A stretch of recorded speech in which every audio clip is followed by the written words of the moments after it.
आजच्या लेक्चरमध्ये आपण समरी सूट्स याच्या संदर्भात चर्चा करणार आहोत.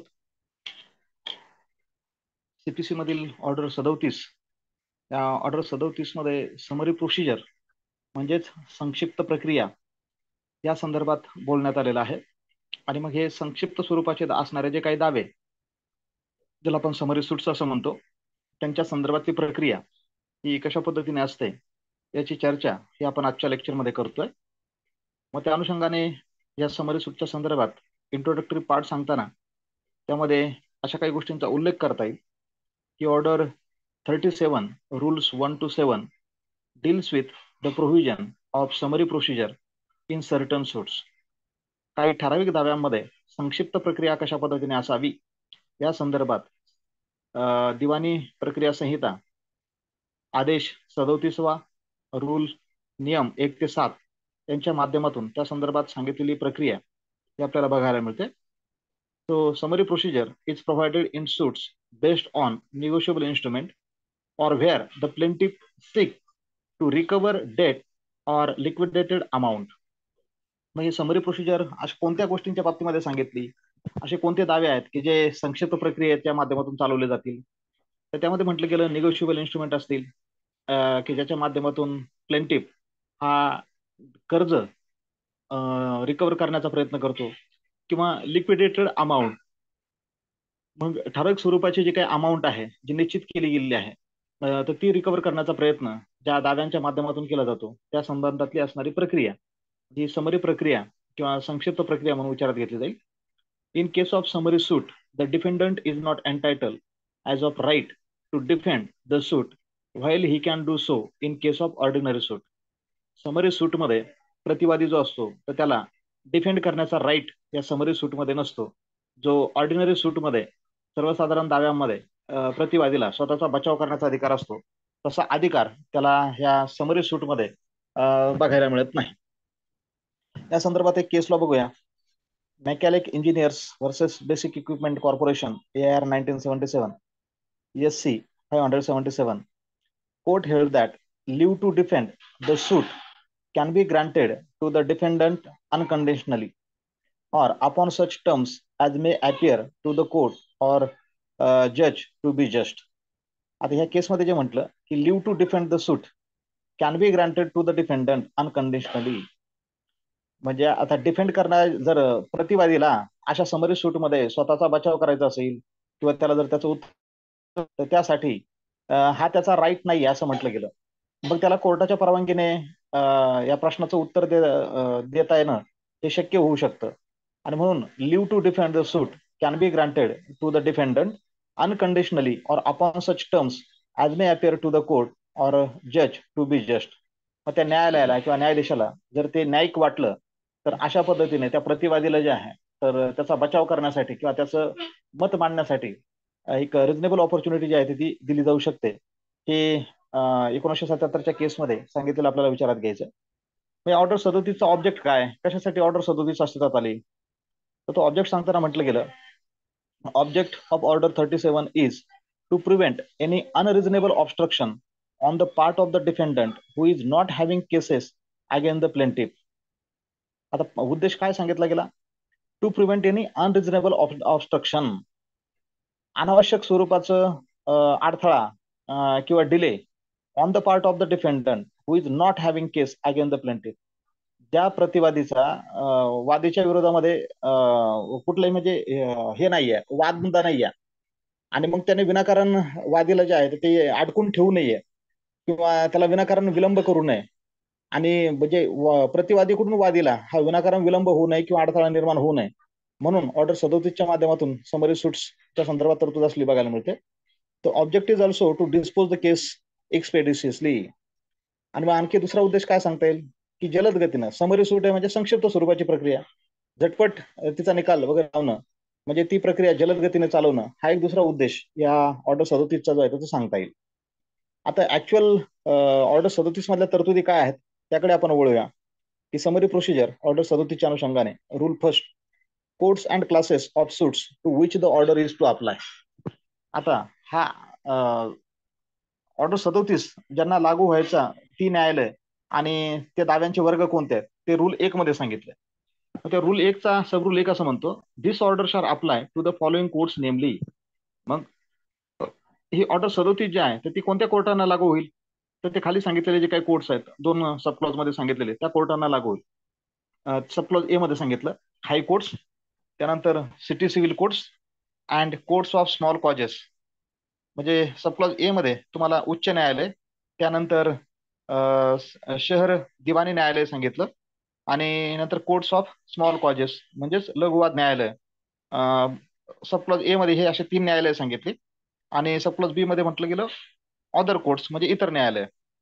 आता हे सांगितल्यानंतर तुम्हाला पुढे प्रोविजो दिला, provided that in respect of the courts referred to in clause B, the High Court may, by notification in the official gazette, restrict the operation of this order only to such categories of suits as it deems proper, and may also, from time to time, as the circumstances of the case may require, by subsequent notification in official gazette, further restrict, enlarge, or vary the categories of suits to be brought under the operation of this order as if deems proper. आता subclause बी च्या अनुषंगाने हे परंतु देण्यात आलं, कारण subclause बी मध्ये म्हटलं होतं इतर न्यायालय. मग या इतर न्यायालयांच्या अनुषंगाने हा प्रोव्हिजोच्या माध्यमातून म्हटलं, परंतु सबक्लॉज बी मध्ये निर्देशिलेल्या न्यायालयांच्या बाबतीत म्हणजे उच्च न्यायालयाला शासकीय राजपत्रातील अधिसूचनेद्वारे या आदेशाचे लागू होणे त्यास योग्य वाटेल अशा प्रवर्गातील दाव्यापुरतेच केवळ निर्बंधित करता येईल, आणि प्रकरणाच्या परिस्थितीनुसार आवश्यक असेल त्याप्रमाणे शासकीय राजपत्रातील नंतरच्या अधिसूचनेद्वारे वेळोवेळी त्यास आवश्यक वाटेल त्याप्रमाणे हा आदेश जो आहे तो लागू करता येईल, किंवा तो वाढवता येईल. कक्षात आणावयाचे दाव्यांचे प्रवर्ग आणखी निर्बंधित करता येतील, वाढवता येतील, आणि त्यात बदल सुद्धा करता येतील. म्हणजे प्रोव्हिजोच्या माध्यमातून सांगितलंय की या संदर्भात म्हणजे अदर कोर्ट जे म्हटलं गेलं ना, त्या इतर न्यायालयांच्या बाबतीमध्ये हा जो काय अधिकार असेल तो उच्च न्यायालयाला असेल. उच्च न्यायालयाला जर उचित वाटलं तर सरकारी राजपत्रामध्ये तशा शासनाच्या द्वारे सूचना काढून कोणकोणत्या न्यायालयाकडे कोणकोणते खटले चालावेत, आणि मग ती यादी ठरवण्याचं काम हे हायकोर्ट करेल. ती यादीमध्ये बदल करण्याचा, ती वाढवण्याचा, ती रद्द करण्याचा हा सर्व अधिकार जो आहे तो हायकोर्टाला असेल. हे प्रोव्हिजोच्या माध्यमातून सांगितलं. सब रूल 2 बघा, subject to the provisions of sub rule 1, the order applies to the following cases of suits namely. आता या ठिकाणी समरी सूट्स कशाला लागू होतील हे सब रूल 2 मध्ये सांगितलेलं बघायला मिळतं. अगोदर सब रूल 1 मध्ये कोणत्या कोर्टाने ही ऑर्डर लागू होईल हे सांगितलं होतं, आणि आता सब रूल 2 मध्ये कोणते दावे जे आहेत ते समरी सूट म्हणून चालवले जातील ते सब रूल 2 मध्ये सांगितलेलं आपल्याला बघायला मिळतं. मग काय म्हणतं sub rule 2, subject to the provisions of sub rule 1, the order applies to the following cases of suits namely. म्हणजेच जो काही सब रूल 1 आहे त्याच्या अधीन राहून ऑर्डर 37 जे आहे ते खाली सांगितलेल्या दाव्यांना लागू होईल. मग असे कोणते दावे? सब clause A, suit upon bills of exchange, hundis and promissory note.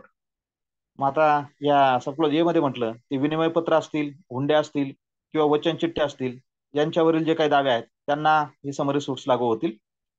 Sub clause B, suits in which the plaintiff seeks only to recover a debt or liquidated demand in money payable by the defendant with or without interest arising. आता सब clause बी मध्ये असं म्हटलं, ज्या दाव्यामध्ये वादीला जे आहे तर ते म्हणजे ज्या दाव्यामध्ये कोणत्या गोष्टी निर्माण होतील त्या खाली सांगितल्या गेल्या ऑन अ रिटर्न कॉन्ट्रॅक्ट, और सब क्लॉज बी मध्ये म्हटलं, सब क्लॉज 2 मध्ये म्हटलं on an enactment where the sum sought to be recovered is a fixed sum of money or in the nature of a debt other than a penalty, or on a guarantee where the claim against the principal is in respect of a debt or liquidated demand only. आता ह्या सब rule 2 असं म्हणतो की हा सब rule 1 याच्या तरतुदींना अधीन राहून हा आदेश जो आहे तो हा पुढील वर्गातील दाव्यांना लागू होईल. मग असे कोणते दावे? तर ते सांगताना सब क्लॉज ए मध्ये म्हटलं विनिमय पत्र असतील, हुंड्या असतील, वचनचिठ्ठ्या असतील, किंवा यांच्यावरील दावे. आणि सब क्लॉज बी म्हणतो की ज्या दाव्यामध्ये वादीला लेखी करारावरून अथवा नंबर 2 मध्ये म्हटलं वसूल करून मागितलेली रक्कम ही पैशाची ठराविक रक्कम असेल, किंवा त्या शास्ती व्यतिरिक्त अन्य ऋणाच्या स्वरूपाची रक्कम असेल तेथे त्या अधिनियमितीवरून अथवा नंबर 3 मध्ये सांगितलं होतं मुद्दलावरील हक्क मागणी केवळ ऋणाच्या म्हणजेच त्या डेप किंवा निर्धारित मागणीच्या संबंधात असेल तेथे हमीवरून उद्भवणारे प्रतिवादीकडून व्याजासह किंवा व्याजाविना देय असलेले ऋण किंवा पैशाच्या स्वरूपातील निर्धारित मागणी केवळ वसूल करावयाची असेल असले सर्व दावे. म्हणजे सबरूल 2 ने तुम्हाला काय सांगितलं की ऑर्डर 37 जे आहेत ही लागू कोणत्या दाव्यांना होईल, तर अशा पद्धतीच्या दाव्यांना होईल. मग ते कोणते, ते विनिमयपत्र असतील, हुंडे असतील, वचनचिठ्ठे असतील किंवा ज्या दाव्यामध्ये वादीला म्हणजे कराराच्या माध्यमातून वसूल करून मागितलेली रक्कम, पैशाची ठराविक रक्कम ही जर त्याला येणं अपेक्षित असेल, मुद्दलावरील मागणी असेल किंवा त्या ऋणाच्या निर्धारित मागणीच्या संबंधात असलेली हमीवरून उद्भवणारे जे काही दावे वगैरे असतील, तर असे दावे की ज्याच्यामध्ये वादीला प्रतिवादीकडून ऋण येणं अपेक्षित असेल किंवा ठराविक स्वरूपाची रक्कम ही कर्जाच्या माध्यमातून येणारी असेल, तर अशा स्वरूपाचे जे काही दावे आहेत ते समरी दावे म्हणून हे विचारात घेतले जातील आणि ते रूल 1 मधला सबरूल 2च्या अनुषंगाने ते आपण अशा पद्धतीने लक्षात घेतले. आता यानंतर रूल 2 कडे जाऊया आणि रूल 2 जो म्हणतो की इन्स्टिट्यूशन ऑफ समरी सूट, मग संक्षिप्त दावे दाखल करणं हे रूल 2च्या माध्यमातून सांगितलं. त्यामध्ये सब रूल 1 बघा काय म्हणतो, a suit to which this order applies may if the plaintiff desires to proceed hereunder be instituted by presenting a plaint which shall contain. आता सब रूल 1 असं म्हणतो की हा आदेश लागू होणारा असा जर एखादा दावा असेल तर खाली सांगितलेल्या पद्धतीने चालू ठेवण्याची वादीची इच्छा असेल तर तो दावा पुढील गोष्टी अंतर्भूत असलेले वादपत्र सादर करून दाखल करता येईल. मग अशा कोणत्या गोष्टी आहेत, तर त्या 3 सब क्लॉजेस मध्ये सांगितलेल्या तुम्हाला बघायला मिळतात आणि त्यामध्ये म्हटलं गेलं बघा, sub clause a specific averment to the effect that the suit is filed under this order. म्हणजे दावा या आदेशान्वये दाखल करण्यात आला आहे अशा आशयाचे विशेष कथन त्याच्यामध्ये करणं गरजेचं आहे. Number B, that no relief which does not fall within the ambit of this rule has been claimed in the plaint and या आदेशाच्या कक्षेत येत नसलेल्या कोणत्याही वादीची हक्क मागणी वादपत्रामध्ये करण्यात आली नाही असा मजकूर त्या प्लेंटमध्ये असला पाहिजे. Sub clause c, the following inscription immediately below the number of the suit in the title of the suit namely.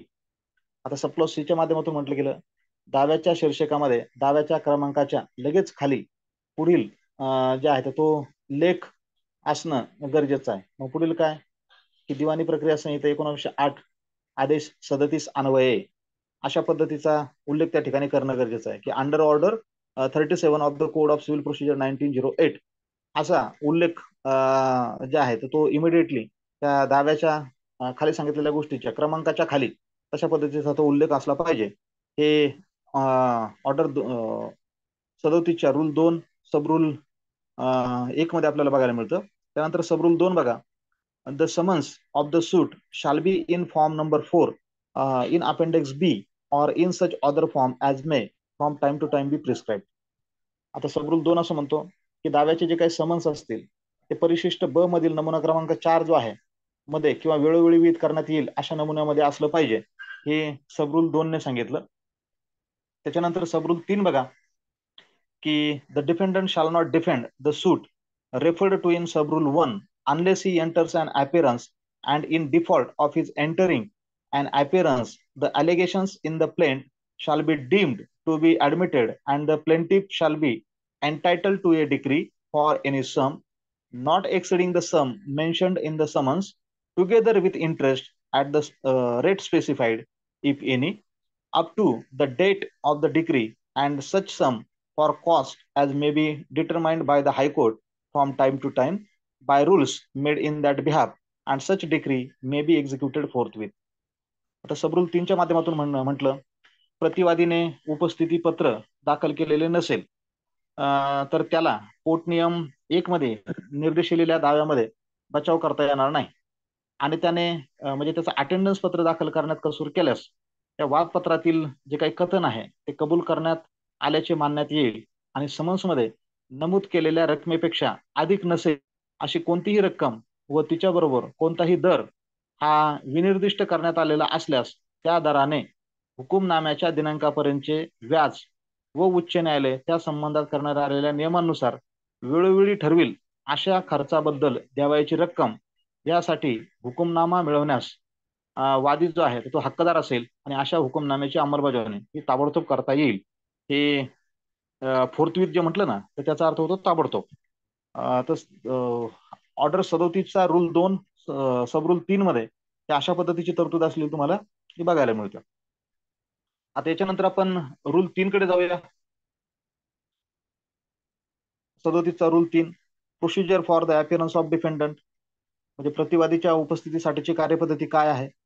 आता ही कार्यपद्धती बऱ्याच सब क्लॉजेसच्या माध्यमातून म्हणजे सबरूलच्या माध्यमातून रूल 3च्या अंतर्गत जवळपास 7 सबरूल असलेले आपल्याला बघायला मिळतात. मग आता प्रतिवादीच्या उपस्थितीसाठी कार्यपद्धती काय असेल, त्यातलं सबरूल 1 बघा. In a suit to which this order applies the plaintiff shall together with the summons under rule 2 serve on the defendant a copy of the plaint and annexure thereto, and the defendant may, at any time within 10 days of such service, enter an appearance either in person or by pleader, and in either case he shall file in court an address for service of notice on him. आता सबरूल 1च्या माध्यमातून म्हटलं की हा आदेश लागू होणाऱ्या दाव्यामध्ये वादीने प्रतिवादीवर नियम 2 अन्वयाच्या summons बरोबर वादपत्र आणि त्याची जोडपत्र यांची प्रत जर बजावली असेल, म्हणजे ती त्यांनी बजावली पाहिजे, आणि प्रतिवादीला अशा बजावणीपासून 10 दिवसांच्या आत कोणत्याही वेळी स्वतः जातीने किंवा वकिलामार्फत उपस्थिती पत्र जे आहे ते दाखल करता येईल. आणि दोहोपैकी कोणत्याही बाबतीत त्याने त्याच्यावर बजवावयाच्या नोटिसींसाठी न्यायालयामध्ये त्याचा पत्ता दप्तर दाखल केला पाहिजे. म्हणजे अशा पद्धतीची जबाबदारी ही प्लेंटिफ आणि डिफेंडंट यांच्यावरती हे रूल 3च्या सबरूल 1 मध्ये सांगितलेले आपल्याला दिसून येते. त्यानंतर सबरूल 2 काय म्हणतो, unless otherwise provided, unless otherwise ordered, all summonses, notices, and other judicial processes required to be served on the defendant shall be deemed to have been duly served on him if they are left at the address given by him for such service. आता सबरूल 2 असं म्हणतो, अन्यथा आदेश देण्यात आलेला नसेल तर प्रतिवादीवर बजावणी आवश्यक असलेली सर्व समन्से, नोटिसा आणि न्यायिक आदेशिका ज्या काय असतील तर या अशा बजावणीसाठी त्याने दिलेल्या पत्त्यावर त्या ठेवून देण्यात आल्या असतील तर त्या त्याच्यावर रीतसर बजावण्यात आलेल्या आहेत असं मानण्यात येईल. हे सबरूल 2च्या माध्यमातून लक्षात घ्यायचं आहे. त्यानंतर सबरूल 3 बघा. On the day of entering the appearance, notice of such appearance shall be given by the defendant to the plaintiff's pleader, or if the plaintiff sues in person, to the plaintiff himself, either by notice delivered at or sent by a prepaid letter directed to the address of the plaintiff's pleader or the plaintiff, as the case may be. आता सबरूल 3 असं म्हणतो, म्हणजे प्रतिवादी जेव्हा न्यायालयात स्थितीपत्र दाखल करेल तर त्यावेळेला त्याने तो अपिअर झाला याच्या संदर्भातली नोटीस जी आहे ती या प्रतिवादीने वादीच्या वकिलाला किंवा जर वादी हा पार्ट इन पर्सन मध्ये जर असेल तर वादीला ती दिली गेली पाहिजे. मग ही जी काही नोटीस आहे तर ती एकतर त्याने व्यक्तिशः द्यावी किंवा पोस्टाने पाठवावी. आणि मग पोस्टाने जरी पाठवली असेल तर मग आवश्यकता असेल तर ते प्लेंटिफच्या प्लीडरला, आणि जर त्याने प्लीडरला न लावता प्लेंटिफ हा जर स्वतः न्यायालयामध्ये लढत असेल तर त्या वादीला अशा पद्धतीची नोटीस दिली पाहिजे. हे सबरूल 3च्या माध्यमातून प्रतिवादीवरती टाकलेले बंधन लक्षात घ्यायचे. सबरूल 4 बघा. If the defendant enters an appearance, the plaintiff shall thereafter serve on the defendant a summons for judgment in form number 4A in Appendix B or such other form as may be prescribed from time to time, returnable not less than 10 days from the date of service, supported by an affidavit verifying the cause of action and the amount claimed, and stating that in his belief there is no defense to the suit. आता सबरूल 4 असं म्हणतो, प्रतिवादीने उपस्थिती पत्र हे दाखल केलं तर वादीने त्यानंतर परिशिष्ट ब मधील नमुना क्रमांक 4 मध्ये किंवा वेळोवेळी त्या संदर्भात विहित करण्यात येईल अशा इतर नमुन्यामध्ये न्याय निर्णयासाठीचे समन जे आहे ते प्रतिवादीवर बजावलं पाहिजे. मग हे समन्स, कारवाईचं कारण आणि हक्क मागणी केलेली जी काही रक्कम आहे त्यांचे सत्यापन करणाऱ्या व त्याच्या विश्वासाप्रमाणे दाव्यात कोणत्याही बचावास वाव नाही असे नमूद करणाऱ्या शपथपत्राद्वारे पुष्टी देऊन बजावणीच्या दिनांकापासून 10 दिवसापेक्षा कमी नसतील इतक्या दिवसात परत पाठवण्यायोग्य जे आहे ते असेल, असं सबरूल 4च्या माध्यमातून सांगितलेलं ते आपल्याला विचारात घ्यायचं. आता यानंतर सबरूल 5 दिला, तोही बराच मोठा आहे. आणि मग त्या अनुषंगाने म्हटलं, the defendant may at any time within 10 days from the service of such summons for judgment. म्हणजे वरील नियमात सांगितल्या पद्धतीने जे काही जजमेंटच्या संदर्भात समन्स दाखल झाला असेल आणि मग ते दाखल झाल्यापासून 10 दिवसाच्या आत या प्रतिवादीने काय करावं, by affidavit or otherwise disclosing such facts as may be deemed sufficient to entitle him to defend. तर त्या शपथपत्राच्या माध्यमातून या प्रतिवादीने ज्या काही स्वतःच्या बचावार्थ ज्या फॅक्ट्स असतील किंवा त्या पुरेशा आहेत असं त्याला वाटतं, तर ते त्याने 10 दिवसाच्या आत डिस्क्लोज कराव्या. Apply on such summons for leave to defend such suit. त्याने न्यायालयाकडे अर्ज करावा की मला स्वतःचा म्हणजे ह्या दाव्यामध्ये स्वतःचा बचाव करण्याचा अधिकार द्यावा किंवा मला परवानगी द्यावी. And leave to defend may be granted to him unconditionally or upon such terms as may appear to the court or जज टू बी जस्ट. मग आता अशा पद्धतीची परवानगी न्यायालय त्याला काही अटींसह किंवा अटींविरहित हे देऊ शकतं की त्याने न्यायालयात स्वतःचा बचाव करावा.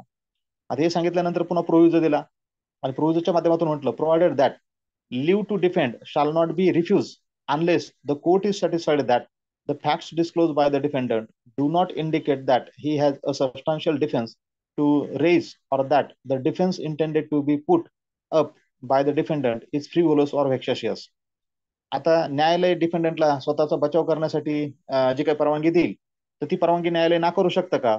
तर न्यायालयाला ते नाकारण्याचा अधिकार आहे, पण ते केव्हा, जर त्या बचावामध्ये न्यायालयाला म्हणजे काहीच तथ्य वाटत नसेल, ते किरकोळ स्वरूपाचं किंवा त्रासदायक स्वरूपाचं प्लेंटिफच्या बाजूला होऊ शकतं आणि प्रतिवादी फक्त वेळ खाऊपणा करण्यासाठी किंवा त्रास देण्याच्या हेतूने तो डिफेन्स त्या ठिकाणी घेणार आहे, अशा जर काही तरतुदी त्या ठिकाणी न्यायालयाला वाटल्या तर न्यायालय त्याला जी काही परवानगी द्यायची आहे डिफेंड करायची ती नाकारू शकतं. हे प्रोव्हिजोच्या माध्यमातून सांगितलं.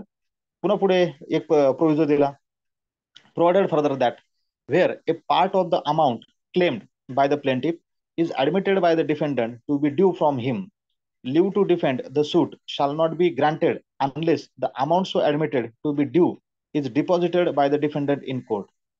आता ह्या पुढच्या प्रोव्हिजोच्या माध्यमातून आणखी म्हटलं, परंतु अधिक आणखी असे की प्लेंटिफने जी काही रक्कम ही प्रतिवादीकडून येणं अपेक्षित आहे असा क्लेम केला असेल आणि प्रतिवादीने सुद्धा तो मान्य केला असेल, तो ऍडमिट केला असेल, मग प्रतिवादीला त्या ठिकाणी त्याचा डिफेंड करण्यासाठी न्यायालय ग्रँट करू शकतं का, त्याला परवानगी देऊ शकतं का?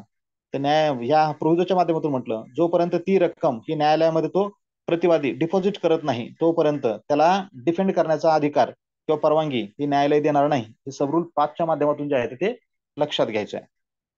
त्यानंतर सबरूल 6 बघा, at the hearing of such summons for judgment. आता सबरूल 6 म्हणतो की न्याय निर्णयासाठीच्या अशा समन्सच्या सुनावणीच्या वेळी मग त्यावेळी काय केलं पाहिजे, तर सब क्लॉज एच्या माध्यमातून म्हटलं, if the defendant has not applied for leave to defend or if such application has been made and is refused, the plaintiff shall be entitled to judgment forthwith.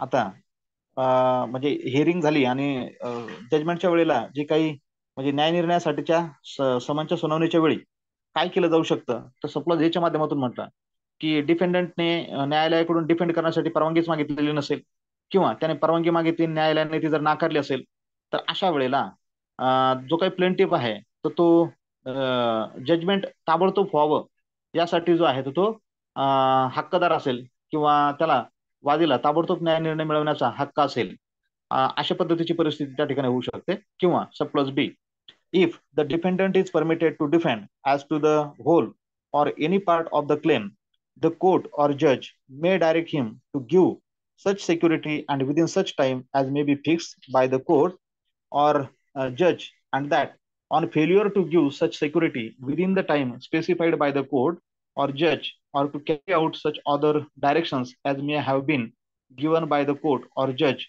the plaintiff shall be entitled to judgment forthwith. आता त्या subclause बी च्या माध्यमातून या ठिकाणी म्हटलं की जर समजा संपूर्ण हक्क मागणीबाबत किंवा तिच्या कोणत्याही भागाबाबत जे बचाव करण्याची परवानगी ही प्रतिवादीला जर दिली गेली असेल, तर न्यायालय किंवा न्यायाधीश निश्चित करेल अशी सिक्युरिटी किंवा निश्चित करण्यात येईल अशा मुदतीत देण्याचा जो काही निर्देश न्यायालय किंवा न्यायाधीश त्याला देऊ शकेल, आणि न्यायालयाने किंवा न्यायाधीशाने ती विनिर्दिष्ट केलेल्या मुदतीत अशी सिक्युरिटी देण्यात किंवा न्यायालयाने किंवा न्यायाधीशाने दिलेले असतील अशा इतर निर्देशांचे पालन करण्यास जर ह्या प्रतिवादीने कसूर केला, तर वादीला ताबडतोब न्याय निर्णय मिळण्याचा हक्क असेल. हे सबरूल 6च्या माध्यमातून लक्षात घ्यायचंय.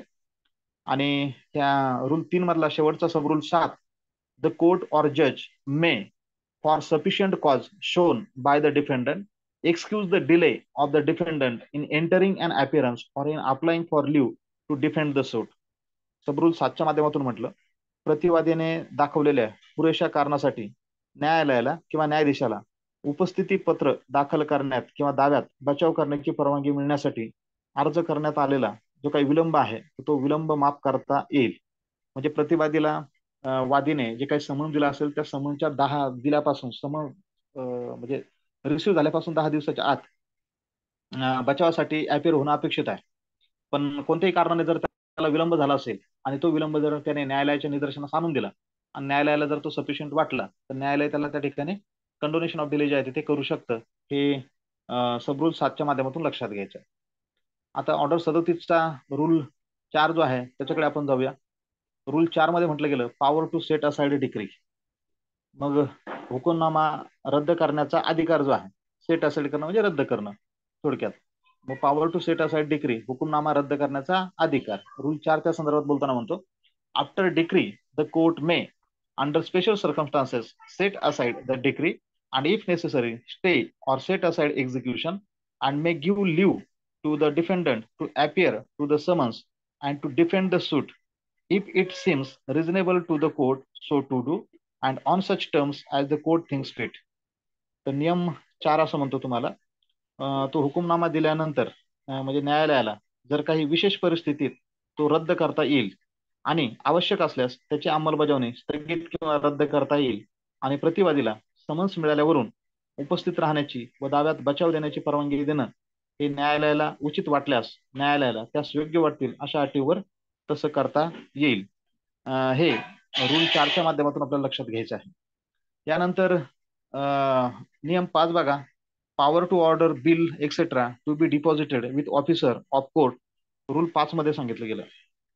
मग हे पॉवर टू ऑर्डर बिल म्हणजे हे जे काही बिल वगैरे जे आहे तर ते न्यायालयाच्या अधिकाऱ्याकडे भरणा करण्याचा आदेश देण्याचा जो काही अधिकार आहे तो रूल 5 मध्ये सांगितला.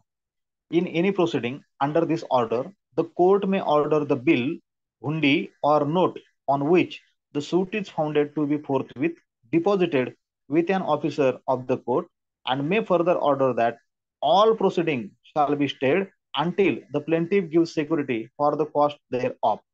आता नियम 5च्या अनुषंगाने या ठिकाणी जे म्हटलं गेलं की ह्या आदेशाच्या अनुषंगाने कोणत्याही कार्यवाहीत न्यायालयाला तो वाद ज्या गोष्टींवर आधारलेला आहे, मग ते विपत्र असेल, ती हुंडी असेल किंवा ती वचन चिठ्ठी असेल, याचा न्यायालयाच्या एखाद्या अधिकाऱ्याकडे ताबडतोब भरणा करावा असा आदेश न्यायालयाला देता येईल.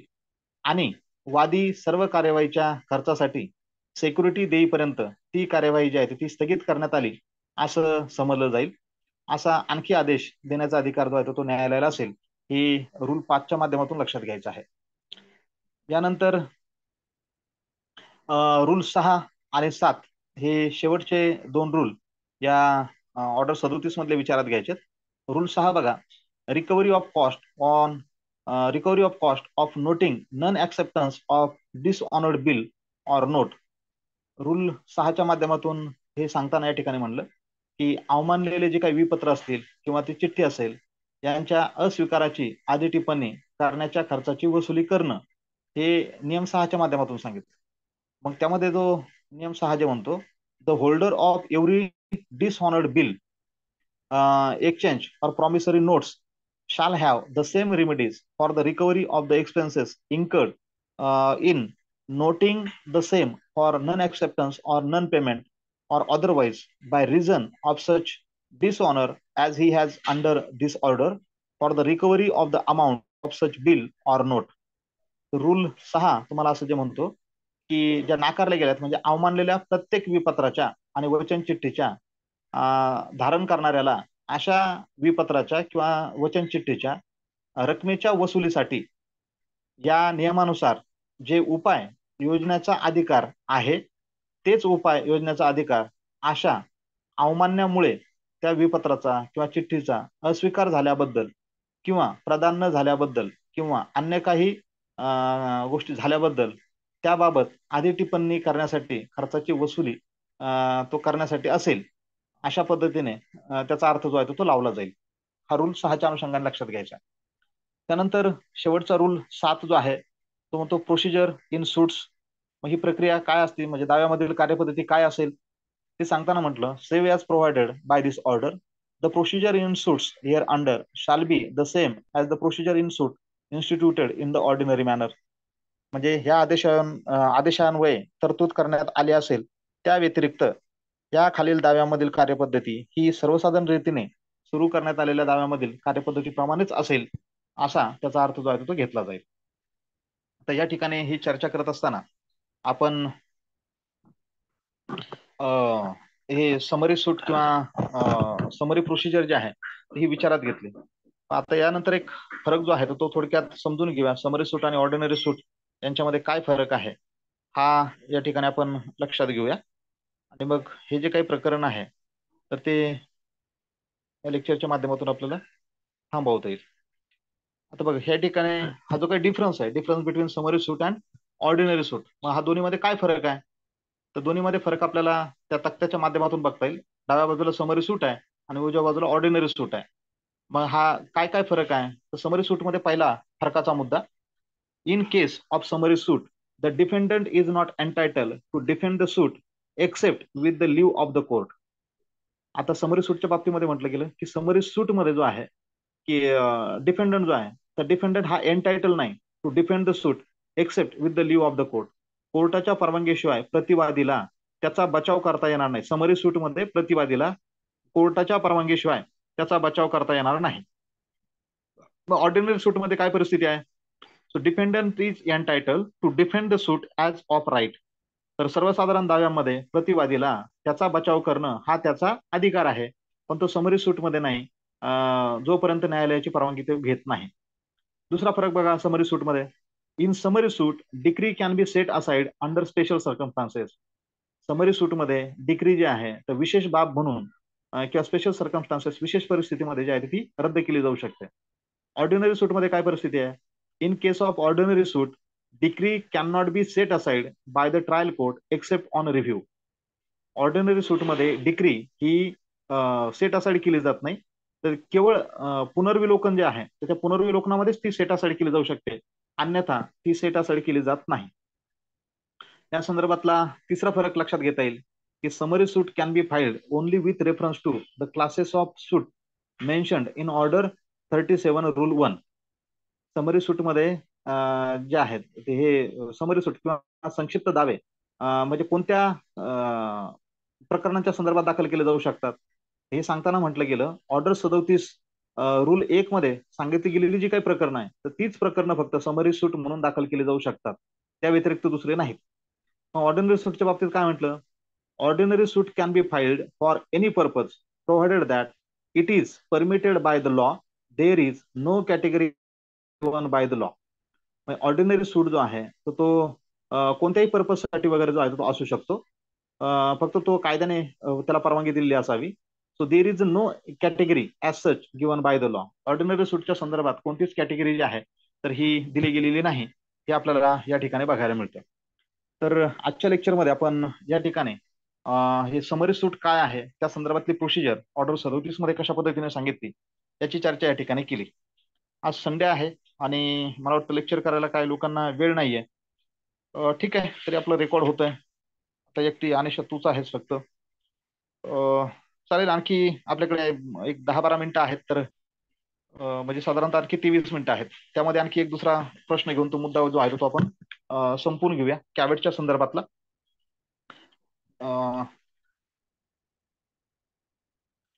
आता कॅवेटच्या संदर्भामध्ये सेक्शन 148A जो आहे,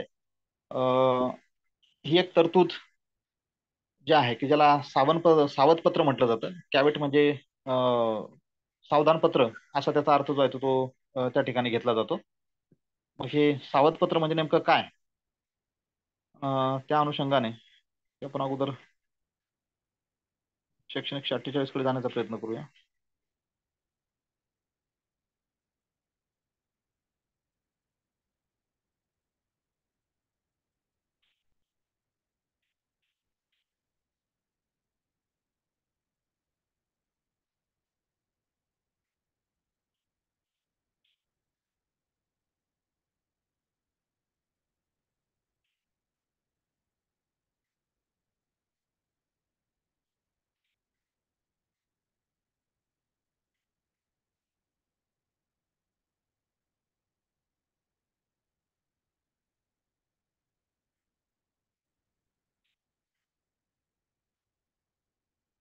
आता 148A जो आहे, तर ह्या 148 मध्ये right to lodge a caveat या संदर्भात तरतूद असलेली आपल्याला बघायला मिळते.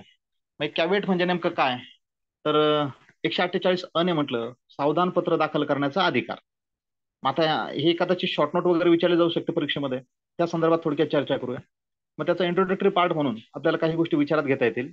The term caveat has not been defined in the code. The word caveat has been derived from Latin term which means beware. तर सिव्हिल प्रोसिजर कोड मध्ये कॅवेट कशाला म्हणायचं हे काही डिफाईन केलं गेलेलं नाही, पण लॅटिन शब्दापासून त्याची उत्पत्ती झाली आणि मग त्याचा अर्थ बी वेअर म्हणजे सावधान होणं किंवा सावधान असा अर्थ काढला जातो. Sometimes a party use to obtain an ex parte order on an application without informing the other party of his intention of making such application. काही वेळेला काही पार्ट्या न्यायालयाकडे एक्स पार्टी म्हणजे एकतर्फी निकाल लागावा यासाठी अर्ज करतात आणि मग हा एकतर्फी निकाल लागत असताना दुसऱ्या पार्टीला कळवलंच जाऊ नये असं त्यांचं इंटेन्शन असतं. तशा पद्धतीचं ऍप्लिकेशन कधी कधी न्यायालयाकडे केलं जातं. मग अशा परिस्थितीत a caveat is a caution or warning given by a person called the caveator to the court not to take any action or grant any relief to the applicant without notice being given to the caveator. मग caveat ही काय, ही अशा पद्धतीची सावधगिरी आहे किंवा अशा पद्धतीचा इशारा आहे की तो व्यक्ती हा जो देतो तर त्याला कॅवेटर असं म्हटलं जातं आणि तो कोर्टाला त्या ठिकाणी सांगतो की बाबा आमच्या विरोधात अशी कोणती ऍक्शन घेताना किंवा कोणत्याही अप्लिकंटला हा ग्रँट रिलीफ करताना तर तो आम्हाला नोटीस न देता किंवा आम्हाला विचारात न घेता पास करू नये अशा पद्धतीची सावधगिरी, अशा पद्धतीचं ऍप्लिकेशन तो न्यायालयाकडे करू शकतो. त्यालाच म्हटलं गेलं सावधान पत्र दाखल करण्याचा अधिकार.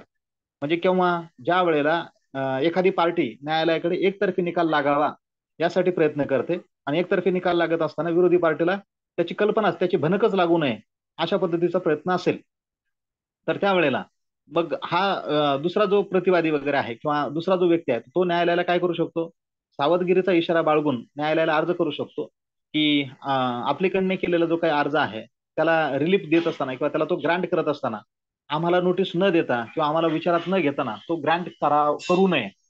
म्हणजे जर तो ग्रँट करायचा असेल तर ऍटलिस्ट आम्हाला त्या ठिकाणी आम्हाला आमचं मत मांडण्याची संधी जी आहे ती दिली गेली पाहिजे, आम्हाला विचारात घ्यावा आणि मग नंतर तो निर्णय दिला जावा. So section 148 of the CPC speaks about the right to lodge a caveat has been added to Civil Procedure Code by Amendment Act of 1976. तर हे 148A आहे आणि मग हा या सीपीसी ला 1976 ला जी काही दुरुस्ती केली त्याच्या माध्यमातून जोडलेला अधिकार बघायला मिळतो. त्याचा उद्देश काय, सेक्शन 148A चा, तर तो दुहेरी असले आपल्याला बघायला मिळतो. तर त्यात म्हटलं गेलं पहिला, to provide an opportunity to opposite party to be heard before an order is passed and to show cause why the order should not be passed. तर याचा उद्देश सांगता येईल की to provide an opportunity to opposite party, तर विरोधी पार्टीला संधी उपलब्ध करून देणं की त्याचं म्हणणं ऐकून घेतलं पाहिजे. आदेश जो आहे तो पारित करण्याच्या अगोदर त्याचं म्हणणं ऐकून घेतलं पाहिजे. And to show cause why the order should not be pass, आणि ती जी काही ऑर्डर आहे तर ती त्याच्या विरोधात का पास केली जाऊ नये त्या संदर्भातलं शो कॉज जे आहे तर ते दाखवावं, हा एक उद्देश त्या ठिकाणी आहे. अँड दुसरा उद्देश, to avoid multiplicity of proceedings as if such provision is not there. जर अशा पद्धतीची तरतूद नसेल तर अनेक दाव्यांसाठी अनेक कारणं त्या ठिकाणी निर्माण होऊ शकतात आणि मग ती मल्टिप्लिसिटी म्हणजे हे जे आहे दाव्यांची संख्या वाढू शकते. The affected person would have to file separate proceedings to have the adverse order set aside.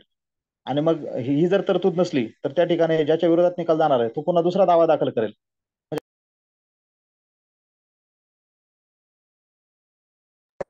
यासाठी अशा पद्धतीने सेक्शन 148A हे अस्तित्वात आणलेलं आपल्याला बघायला मिळतं. आता जी तरतूद आहे त्या तरतुदीकडे आपण जाऊया. Section 148A, right to lodge a caveat म्हणजे सावधान पत्र दाखल करण्याचा अधिकार. त्याच्यामध्ये जे म्हटलं गेलं subsection 1, where an application is expected to be made or has been made in a suit or proceeding instituted or about to be instituted in a court, any person claiming a right to appear before the court on the hearing of such application may lodge a caveat in respect thereof.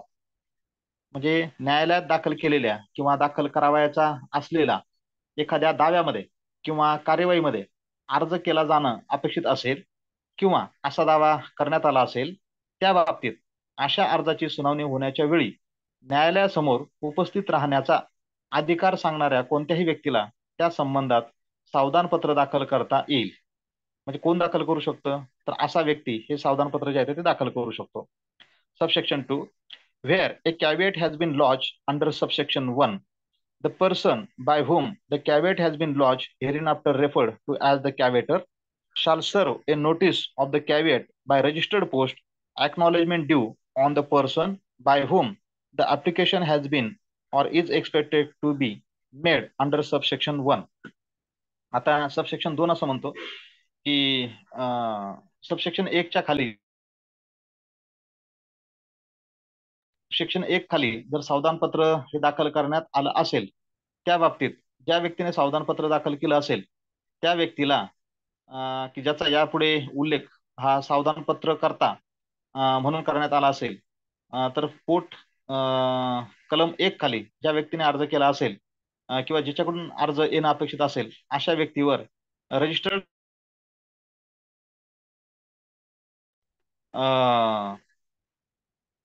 ही बजवावी लागेल. म्हणजे हे जो कोणी कॅवेटर आहे तर ही त्याची जबाबदारी असेल की त्याने मी अशा अशा पद्धतीचं कॅवेट दाखल केलं याच्या संदर्भातली सूचना ज्याने कोणी एक्स पार्टी ऍप्लिकेशन निर्णय व्हावा यासाठी जे अप्लाय केलं असेल त्या व्यक्तीला द्यावी लागेल.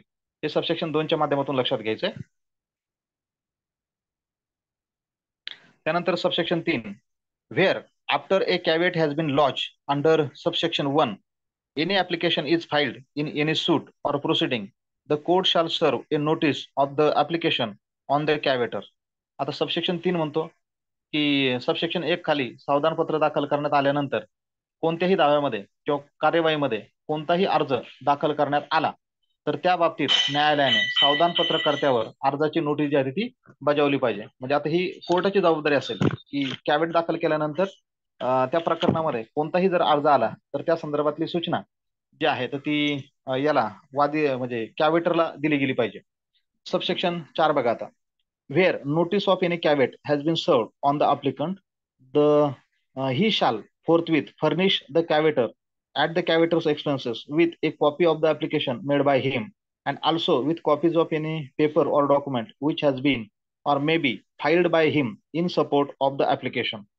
आता सबसेक्शन 4 असं म्हणतो, अर्जदारावर कोणत्याही सावधान पत्राची नोटीस बजावण्यात आली असेल त्या बाबतीत त्याने केलेल्या अर्जाची नक्कल आणि त्याचप्रमाणे अर्जाच्या पुष्ट्यर्थ त्याने दाखल केलेला असेल किंवा तो दाखल करील अशा कोणत्याही कागदपत्राच्या किंवा दस्तऐवजाच्या नकला त्याने ह्या सावधान पत्रकर्त्याच्या खर्चाने त्याला ताबडतोब पुरवल्या पाहिजेत. म्हणजे जो व्यक्ती न्यायालयामध्ये एक्स पार्टी ऑर्डरसाठी अर्ज करतो त्या व्यक्तीला सावधान पत्राची हे प्रत मिळाली तर त्याने सावधान पत्रकर्ता जो आहे तर त्याला त्या ऍप्लिकेशनची प्रत आणि इतर जे काही डॉक्युमेंट्स आहेत तर ते हा कॅवेट दाखल करणारा व्यक्ती त्याच्या खर्चाने जे आहे तर त्या अर्जदाराने त्या सावधान पत्र दाखल करणाऱ्याला दिल्या पाहिजेत. ते सबसेक्शन 4 मध्ये सांगितलं. त्यानंतर सबसेक्शन 5 बघा, where a caveat has been lodged under subsection 1, such caveat shall not remain in force after the expiry of 90 days from the date on which it was lodged unless the application referred to in subsection 1 has been made before the expiry of the said period. आता subsection 5 असं म्हणतो की subsection 1 खाली सावधानपत्र दाखल करण्यात आले असेल त्या बाबतीत असे सावधानपत्र ज्या तारखेस ते दाखल केले असेल त्या तारखेपासून 90 दिवसांचा कालावधी संपण्यापूर्वी सबसेक्शन 1 मध्ये निर्दिष्ट केलेला अर्ज जर करण्यात आला नाही तर असे सावधानपत्र हा वर उल्लेखित केलेल्या कालावधीनंतर अंमलात राहणार नाही. म्हणजेच सबसेक्शन 1 मध्ये सांगितलेल्या गोष्टी जर पूर्ण केल्या तर 90 दिवसानंतर ते अस्तित्वात राहू शकतं आणि जर केल्या नसतील तर 90 दिवसापर्यंतच ते अस्तित्वात राहू शकतं. ही तरतूद तुम्हाला 148 सबसेक्शन 1 च्या माध्यमातून म्हणजे सबसेक्शन 5 च्या माध्यमातून लक्षात घ्यायची आहे. आता अशा पद्धतीची तरतूद ही म्हणजे सेक्शन 148A हा 1976 ला दुरुस्तीच्या माध्यमातून आणला आणि दुरुस्तीच्या माध्यमातून आणल्यानंतर त्याच्यामध्ये हे एकूण 5 सबसेक्शन असले आपल्याला बघायला मिळेल. तर 148A च्या बाबतीमध्ये सांगत असताना या संदर्भात आणखी पुढे काही गोष्टी वगैरे ज्या आहेत त्या विचारात घेऊ. हू मे फाईल हे कॅवेट जे आहे ते कोण दाखल करू शकतं. तर सेक्शन 148A सबसेक्शन 1 मध्ये जे म्हटलं होतं की section 148A subsection 1 has prescribed the qualification to file a caveat. he must be a person claiming a right to appear before the court on the hearing of the application which the applicant might move for the grant of interim relief. मग आता कोण आहे हा caveat दाखल करणारा व्यक्ती कोण आहे हे सांगताना म्हटलं गेलं सेक्शन 148A च्या सबसेक्शन 1 मध्ये तो व्यक्ती सांगितला गेला आणि त्याचं क्वालिफिकेशन प्रिस्क्राईब केलं गेलं. काय qualification? He must be a person claiming a right to appear before a court. हा असा व्यक्ती आहे की तो त्या ठिकाणी हक्क सांगेल की मला न्यायालयापुढे हजर होण्याचा अधिकार आहे. कशावरती? On the hearing of the application which the applicant might move for the grant of interim relief. मग जो अर्जदार न्यायालयापुढे अर्ज करेल की इंटरिम रिलीफसाठी तो इंटरिम रिलीफचा आदेश न्यायालयाने पारित करण्याच्या अगोदर माझं म्हणणं ऐकून घ्यावा असं ज्याला म्हणण्याचा अधिकार आहे असा व्यक्ती हा कॅवेटचं ऍप्लिकेशन दाखल करेल. हे सेक्शन 148A च्या सबसेक्शन 1 मध्ये सांगितलेलं आपल्याला बघायला मिळतं. त्या संदर्भात केस लॉ बघा. Sadhana builder versus Navdigvijay cooperative housing society AR 1994 Bombay 114 या केसमध्ये म्हटलं a person who is a stranger to the proceeding can not lodge a caveat. A person who is not entitled to be heard can not file a caveat. म्हणजे तिराहित व्यक्ती अशा पद्धतीचा कॅव्हिएटचा अर्ज जो आहे तो दाखल करू शकत नाही किंवा a person who is not entitled to be heard can not file a caveat. जो व्यक्ती सुनावणीच्या लायकीचा नाहीये किंवा ज्याच्या सुनावणीसाठी ज्याचा विचार केला जाऊ शकत नाही असा व्यक्ती सुद्धा कॅव्हिएटचा अर्ज दाखल करू शकत नाही. मग आता सबसेक्शन 2 मध्ये कॅव्हिएटरची ड्युटी सांगितली. मग ड्युटी ऑफ कॅव्हिएटर मग त्या संदर्भात काय बोललं गेलं की section 148A subsection 2 provide that it is the duty of the caveator to serve a notice of the caveat lodged by him by registered post on the person by whom and application against the caveator for an interim order has been or is expected to be made. मग आता 148 च्या subsection 2 मध्ये काय सांगितलं तर ते सांगताना म्हटलं गेलं की कॅव्हिएटरची ड्युटी असेल. काय कॅव्हिएटरची ड्युटी असेल तर ती ड्युटी सांगताना म्हटलं की त्याने जो इंटरिम रिलीफ मागणारा जो काही अर्जदार आहे तर त्याला त्याने ही नोटीस रजिस्टर्ड पोस्ट केली पाहिजे की मी अशा पद्धतीने सावधान पत्राचा अर्ज हा न्यायालयामध्ये दाखल केलेला आहे. मग त्याची इन्फॉर्मेशन जी आहे ही याने कोणाला द्यावी तर ज्या व्यक्तीने इंटरिम रिलीफसाठी अर्ज केलेला आहे त्याला द्यावी. हे सेक्शन 148A च्या सबसेक्शन 2 च्या माध्यमातून सांगितलेली ड्युटी जी आहे ती कॅव्हिएटरची असेल. मग यानंतर कोर्टाची ड्युटी काय असेल तर ती 148A च्या सबसेक्शन 3 मध्ये बघायला मिळते. आणि मग त्याच्या माध्यमातून काय कोर्टाची ड्युटी असेल हे सांगताना म्हटलं once the caveat has been lodge it is the duty of the court to issue a notice of that application on the cavietor. This duty has been cast on the court, obviously for the purpose of enabling the caveator to appear and oppose the granting of an interim relief in favor of the applicant. मग आता कोर्टाची काय duty असेल तर ज्या वेळेला हा कॅव्हिएटर न्यायालयामध्ये कॅव्हिएटचा अर्ज दाखल करेल तर त्यानंतर म्हणजे न्यायालयामध्ये जी काही प्रोसिडिंग ही ज्या व्यक्तीने इंटरिम रिलीफ मिळण्यासाठी अर्ज केला ही जी काही प्रोसिडिंग होईल त्या सर्व प्रोसिडिंगची नोटीस किंवा त्याची इन्फॉर्मेशन ही न्यायालयाने कोणाला दिली पाहिजे? हा जो काही कॅव्हिएटर आहे ते त्याला दिली पाहिजे. कारण हा कॅव्हिएटर सावधान पत्र दाखल करतो की माझ्या विरोधात असा कोणताही जो काही निर्णय घेतला जाणार आहे, तर तो निर्णय घेतला जात असताना मला विचारात घ्यावं, मला ऐकावं, यासाठी हे सावधानपत्र दाखल केलं जातं. आणि म्हणून मग ही कोर्टाची ड्युटी असेल 148 सबसेक्शन 3 मध्ये सांगितलेली, तुम्हाला ती बघायला मिळते.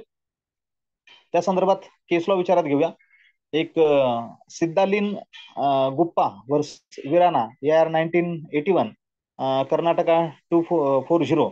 त्यामध्ये केस सुप्रीम कोर्ट असं म्हणतं, it is the duty of the court to to to give a sufficiently reasonable and definite time to the caveator to appear and to oppose the application filed by the applicant.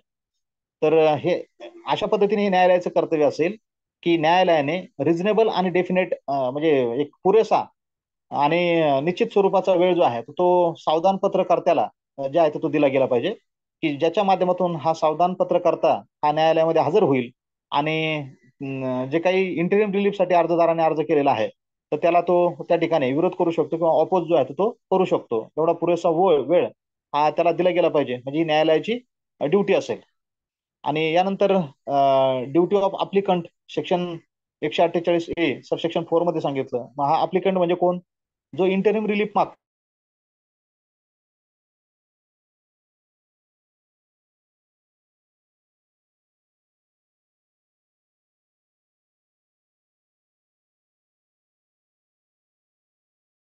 असतो. तर त्याला म्हटलं गेलं या ठिकाणी हे की त्यावेळेला त्याचं काय कर्तव्य असेल. So section 148A subsection 4 provide that it is the duty of the applicant to furnish to the cavator at the cavator's expenses the copy of the application made by him along with the copies of papers and documents on which he relies. आता या अप्लिकंटचं काय कर्तव्य असेल हे सांगताना म्हटलं गेलं, जेव्हा असं कॅवेटचा अर्ज हा दाखल केला जाईल आणि कॅवेटरने तशा पद्धतीचं इन्फॉर्मेशन रजिस्टर पोस्टाने जेव्हा ह्या अप्लिकंटला दिली जाईल, तर त्यावेळेला ह्या अप्लिकंटची ड्युटी असेल की कॅवेटरच्याच खर्चाने कॅवेटरला या अप्लिकंटने केलेला जो काही अर्ज आहे त्या अर्जाबरोबरच त्याने इतर डॉक्युमेंटच्या लावलेल्या ज्या काही कॉपीज आहेत किंवा ज्या पेपरवरती तो रिलाय करतो असे सर्व डॉक्युमेंट्स म्हणजे ते अप्लिकेशन, त्यानंतर इतर डॉक्युमेंटचे म्हणजे जे काही आवश्यक असणारे कागदपत्र किंवा ज्या कागदपत्रांवर तो अवलंबून आहे क्लेम करतोय, ती कागदपत्र ही सगळी त्याने जो काही कॅव्हेटर आहे त्याच्याकडून खर्च घेऊन त्याला ती पाठवावीत, अशा पद्धतीचं कर्तव्य सेक्शन 148च्या सबसेक्शन 4 मध्ये हे अप्लिकंटचं सांगितलेलं बघायला मिळतं.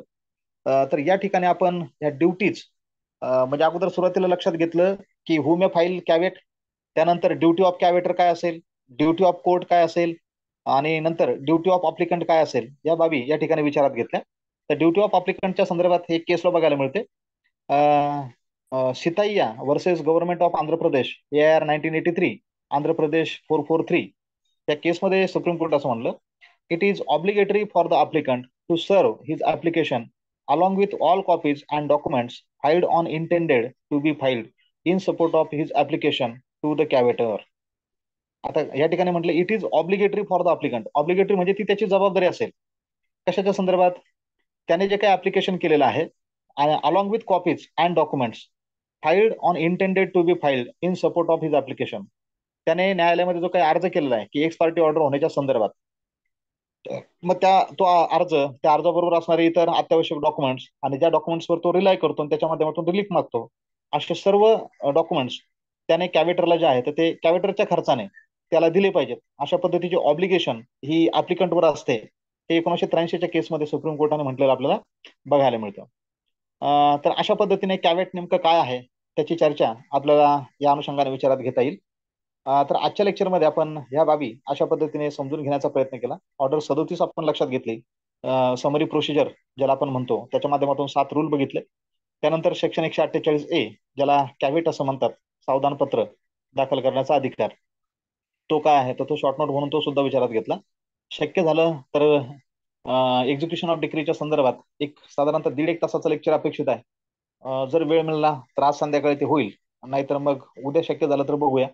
मग CPCच्या संदर्भात उद्याचं लेक्चर हे कदाचित शेवटचं असेल. तर आजचं लेक्चर आपण या ठिकाणी थांबूया. राहिलेला भाग वेळेनुसार बघूया आपण.